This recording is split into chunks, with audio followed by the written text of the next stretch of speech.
बिस्मिल्लाहिर्रहमानिर्रहीम। मैं doctor Ahmad, pharmacy technician part 1 के बच्चों के लिए आज हमारा माइक्रोबायोलॉजी का थर्ड लेक्चर है।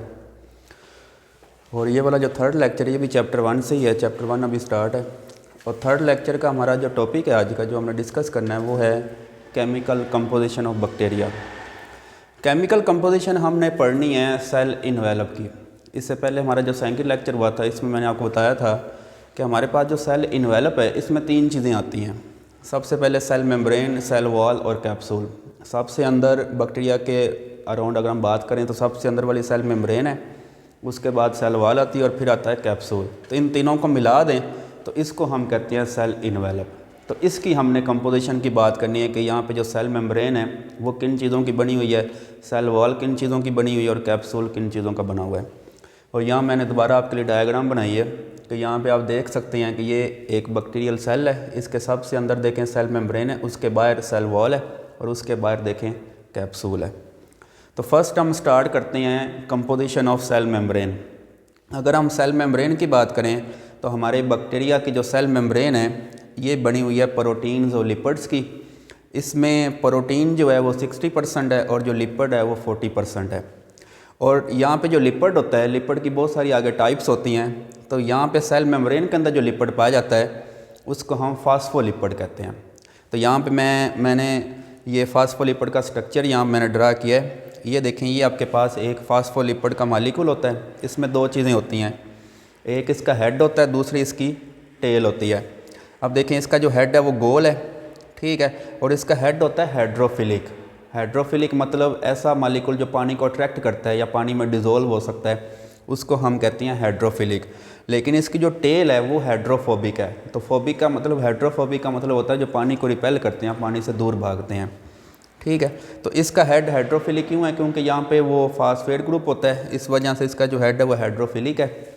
लेकिन इसकी जो टेल है, इसकी टेल में वही CH बॉन्ड होते हैं जो आपको, जिनको हम हाइड्रोकार्बन कहते हैं। तो इसकी वजह से इसकी जो टेल होती है वो पानी से दूर भागती है।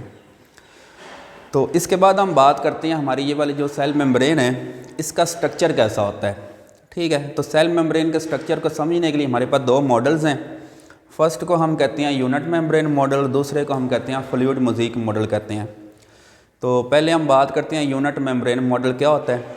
यूनिट मेम्ब्रेन मॉडल को आप सैंडविच मॉडल भी कह सकते हैं। जिस तरह आप घर में सैंडविच नहीं बनाते कि आप 2 ब्रेड लेते हैं, ठीक हो गया, तो और ब्रेड के दरमियान में अंडा लगाते हैं कि दरमियान में आप अंडा लगा दिया, उसके ऊपर भी ब्रेड है, उसके नीचे भी ब्रेड है, तो ये क्या बन गया? एक सैंडविच बन गया। तो बिल्कुल सैंडविच की तरह हमारा ये यूनिट मेम्ब्रेन मॉडल है।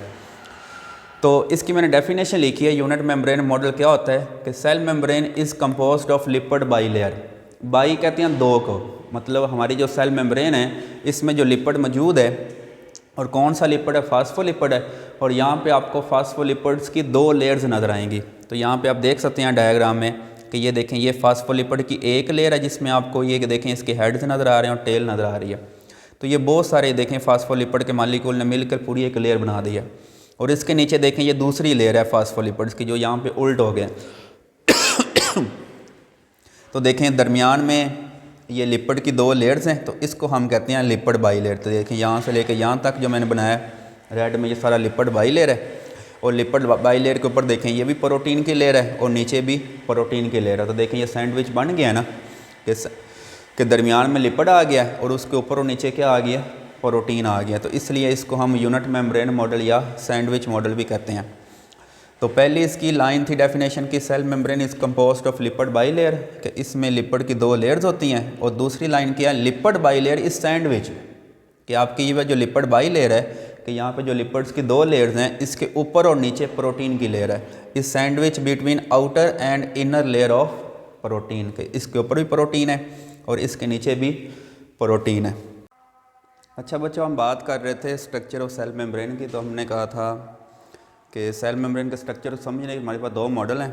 फर्स्ट को हम कहते हैं यूनिट मेम्ब्रेन मॉडल, ये हमने पढ़ लिया है।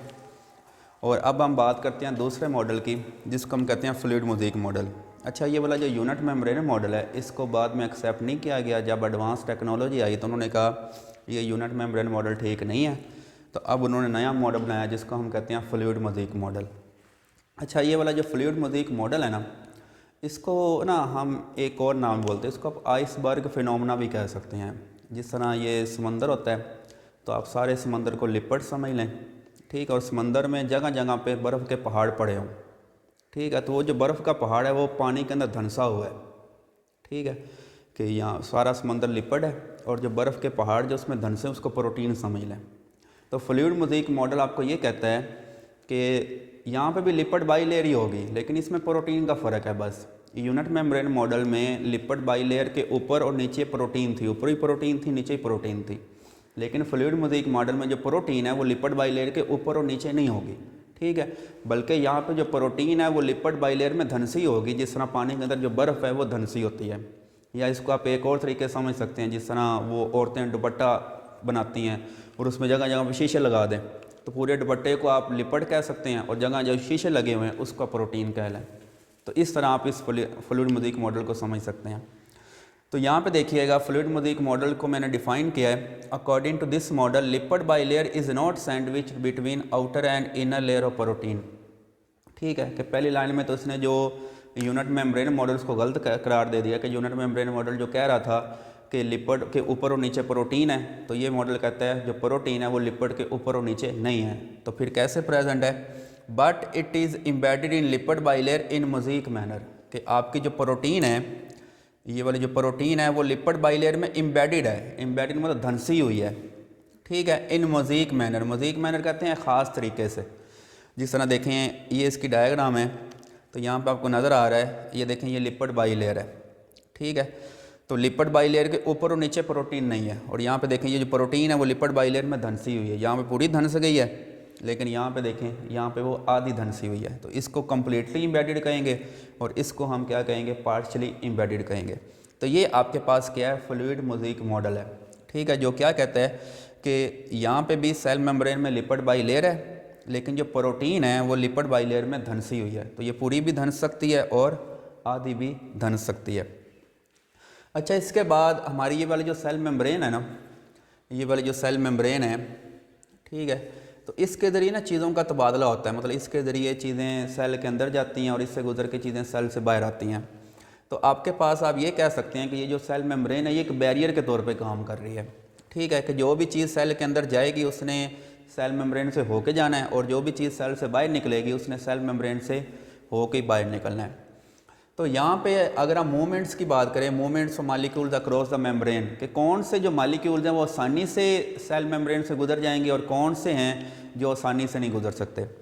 तो अब यहाँ पे देखिएगा हमारे पास फर्स्ट मॉलिक्यूल है लिपिड सोलुबल जो मॉलिक्यूल्स हैं, क्योंकि हम बात कर चुके हैं यहाँ पे अगर हम देखें तो आपके ये वाली जो सेल मेम्ब्रेन है वो सारी लिपिड की बनी हुई है। तो यहाँ पे देखें आपको लिपिड नज़र आ रहा है, और जो भी चीज़ लिपिड सोलुबल होगी, यहाँ पे देखें मैं कहता हूँ ये एक चीज़ है, ठीक है, लेकिन ये चीज़ लिपिड सोलुबल है, ठीक है, जो लिपिड में हल हो सकती है, तो ये क्या होगी? ये आसानी से सेल मेम्ब्रेन को क्रॉस करेगी और सेल के अंदर चले जाएगी। तो हमारे पास जितने भी लिपिड सोलुबल मॉलिक्यूल्स हैं वो क्या होंगे? वो आसानी से सेल के अंदर जा सकते हैं। लेकिन हमारे पास कुछ और मॉलिक्यूल्स हैं जो सेल के अंदर जाते हैं, जिस तरह एसिड्स हैं और नाइट्रोजन बेसिस हैं। अब देखें ये वाले जो एसिड्स और नाइट्रोजन बेसिस हैं, ठीक हो गया, ये हमारे पास लिपिड सोलुबल नहीं है और ये लिपिड में हल नहीं होते। तो फिर ये सेल के अंदर कैसे जाएंगे? तो इनको सेल के अंदर जाने के लिए कोई और तरीका अख्तियार करना पड़ेगा। अब वो कौन सा तरीका या कौन सा रास्ता है? तो ये वाले जो मॉलिक्यूल्स हैं, ये देखें, ये आपके पास फ़र्ज़ करें एसिड है, ठीक है, या आपके पास ये नाइट्रोजन बेस है। तो इन्होंने ये वाले जो प्रोटीन लगी हुई है ना, इसको रास्ते के तौर पे इस्तेमाल करना, और ये यहाँ से हो के सेल के अंदर चले जाएंगे, ठीक हो गया। तो यहाँ पे देखिए जो लिपिड सोलुबल जो चीज़ें हैं वो सेल मेम्ब्रेन से मतलब लिपिड से हो के चली जाएंगी, लेकिन जो एसिड्स हैं और बेसिस हैं या नाइट्रोजन बेसिस हैं ये लिपिड सोलुबल नहीं है, ठीक है। तो ये क्या होंगे? ये प्रोटीन के मतलब प्रोटीन इनको उठाएगी और सेल के अंदर ले आएगी। तो अब इनकी जो मूवमेंट होती है लिपिड सोलुबल जो चीज़ें आसानी से जो सेल के अंदर जा रही हैं, इनकी मूवमेंट तब ही होगी जब इनकी मिकदार बाहर ज़्यादा होगी और सेल के अंदर कम होगी। तो चीज़ें हाई से लो की तरफ आसानी से मूव करेंगी, ठीक है। जिस तरह एक जगह पानी ज़्यादा दूसरी जगह पे कम हो तो पानी ऑटोमेटिकली क्या होता है? ज़्यादा से कम की तरफ मूव करता है। इस तरह जो भी आपकी बॉडी के अंदर जो चीज़ है एक जगह पे ज़्यादा है दूसरी जगह पे कम है। जिस तरह एक कमरे में आप क्या करें, परफ्यूम को ओपन कर दें तो उसकी जो स्मेल है वो ऐसा से पूरे कमरे में फैल जाएगी, ठीक है। तो ये वाला जो अमल है ना, जो चीज़ें ज़्यादा से लो की तरफ जा रही हैं, इस अमल को हम कहते हैं सिंपल डिफ्यूजन। तो यहाँ पे देखें जो लिपिड सोलुबल जो चीज़ें हैं वो सेल के अंदर सिंपल डिफ्यूजन के जरिए जाएंगी, लेकिन जो चीज़ें ये देखें प्रोटीन मालिक्यूल के ज़रिए जा रही हैं, ठीक हो गया। हालांकि ये भी इनकी जो मूवमेंट हो रही है वो भी डिफ्यूजन ही है, वो भी चीज़ें जब यहाँ पे ज़्यादा होंगी सेल के अंदर कम होंगी फिर ही चीज़ें सेल के अंदर जाएंगी। लेकिन अगर ये प्रोटीन से गुजर रहे हैं तो फिर इस डिफ्यूजन को हम कहते हैं फैसिलिटेटेड डिफ्यूजन। तो डिफ्यूजन के आगे टाइप्स होती हैं, एक सिंपल डिफ्यूजन है और दूसरी फैसिलिटेटेड डिफ्यूजन है जिसमें protein as a carrier use होती हैं, मतलब प्रोटीन चीज़ों को उठाती है और सेल के अंदर ले आती है, तो इसको हम कहते हैं फैसिलिटेटेड डिफ्यूजन। अच्छा, इसके बाद हमारे पास जो दूसरी चीज़ है सेल इन्वेलप की वो है सेल वॉल। और अगर हम सेल वॉल की केमिकल कंपोजिशन देखें तो आपको पता है सेल वॉल हमारे पास एक कंपाउंड है जिसको हम कहते हैं पेप्टाइडोग्लाइकन, इसकी बनी होती है। और इससे पहले लेक्चर में मैंने पेप्टाइडोग्लाइकन का स्ट्रक्चर आपको बताया था, अब मैं दोबारा बता रहा हूँ कि ये देखें पेप्टाइडोग्लाइकन में क्या होती हैं, ये दो चेन्स हैं और ये दोनों चेन्स बनी हुई हैं कार्बोहाइड्रेट्स की। तो ये कार्बोहाइड्रेट्स की चेन्स हैं। अब ये जो नाम आ रहे हैं ना कार्बोहाइड्रेट्स, लिपिड्स और प्रोटीन, ये सारे टॉपिक हमारे बायोकेमिस्ट्री के हैं। तो ये हम सारे टॉपिक वहाँ पर डिटेल में पढ़ेंगे बायोकेमिस्ट्री में, लिपिड्स के हैं, कार्बोहाइड्रेट्स के हैं और प्रोटीन्स के हैं। तो ये कार्बोहाइड्रेट्स की दो चेन है, ये पहली चेन है और ये दूसरी चेन है। और इनके दरमियान देखें ये जो चीज़ आपको नज़र आ रही है ना, ये वाली जो चीज़ है ये अमाइनो एसिड्स हैं, ठीक है। तो अमाइनो एसिड्स के ज़रिए ये दोनों चेन आपस में क्या हुई हैं, अटैच हुई हैं। तो पेप्टाइडोग्लाइकन में अमाइनो एसिड्स हैं और कार्बोहाइड्रेट्स हैं, इन दोनों के मिलने से ये पेप्टाइडोग्लाइकन बना हुआ है और पेप्टाइडोग्लाइकन से बैक्टीरिया की सेल वॉल बनी हुई है, ठीक हो गया।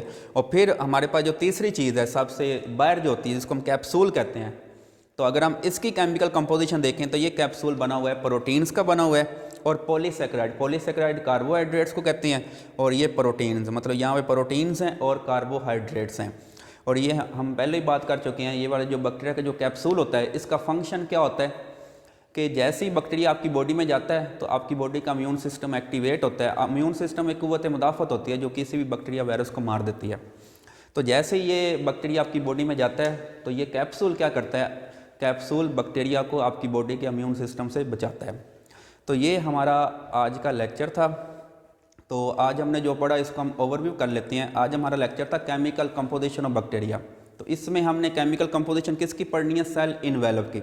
और सेल इन्वेलप में तीन चीज़ें आती हैं, सेल मेम्ब्रेन, सेल वॉल और कैप्सूल। तो इनकी वन बाय वन आपने केमिकल कंपोजिशन डिस्कस करनी है।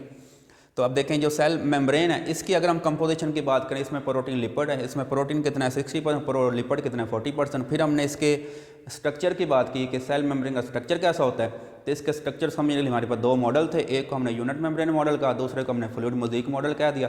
यूनिट मेम्ब्रेन मॉडल ये कहता है कि लिपिड बाई लेयर है, लिपिड की दो लेयर्स होती हैं और उसके ऊपर और नीचे प्रोटीन की लेयर्स हैं जिसमें एक सैंडविच बन गया। और बाद में पता चला ये जो वाला जो मॉडल है ये ठीक नहीं है। तो फिर हमारे पास कौन सा मॉडल आ गया, फ्लूइड मोज़ेक मॉडल, जो क्या कहता है कि यहाँ पे भी लिपिड बाई लेयर है लेकिन जो प्रोटीन है, प्रोटीन लिपिड बाई लेयर के ऊपर और नीचे नहीं है, बल्कि प्रोटीन क्या हुई है वो लिपिड बाई लेयर में धंसी हुई है, ठीक है। तो फिर देखें ये हमारी जो सेल मेम्ब्रेन है ये एक बैरियर के तौर पे काम कर रही है, चीज़ें इससे गुजर के सेल के अंदर जा रही हैं, इससे गुजर के सेल से बाहर आ रही हैं, ठीक है। कौन सी चीज़ें आसानी से जा सकती हैं, जो लिपिड सोलुबल होंगी, ठीक है, लेकिन जो चीज़ें लिपिड सोलुबल नहीं हैं वो आसानी से सेल के अंदर नहीं जाएंगी। और उसके बाद हमने सेल वॉल की कंपोजिशन की बात की, तो ये पेप्टाइडोग्लाइकन का बना हुआ है। और पेप्टाइडोग्लाइकन में दो चीज़ें होती हैं, एक अमाइनो एसिड होता है, दूसरा इसमें कार्बोहाइड्रेट्स होते हैं, और तीसरे इसमें जो चीज़ थी वो कैप्सूल है। और कैप्सूल बना हुआ है प्रोटीन्स का और पॉलीसेकेराइड्स का। तो ये हमारा आज का लेक्चर है। अल्लाह हाफिज़।